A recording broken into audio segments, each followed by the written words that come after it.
আসসালামু আলাইকুম। সবাই কেমন আছেন? আশা করি সবাই ভালো আছেন। আমি আল্লাহর রহমতে ভালো আছি।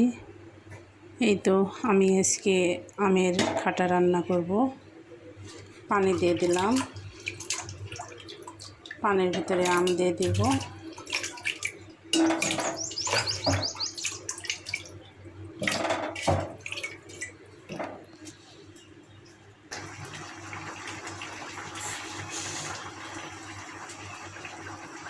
এবার চিনি দিয়ে দেব, হলুদের গুঁড়া দিয়ে দিচ্ছি একটু, আর লবণ দিয়ে দিছি আন্দাজ মতো।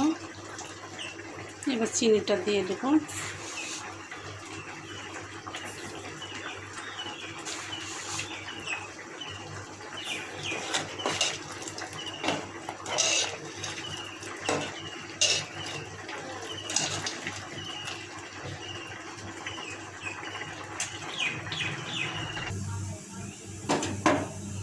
রসুন,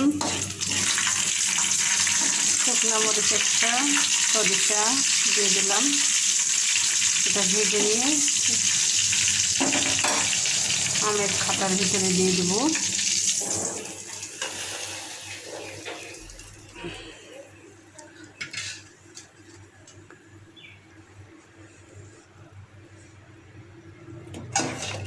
হয়ে গেল আমের খাটা রান্না।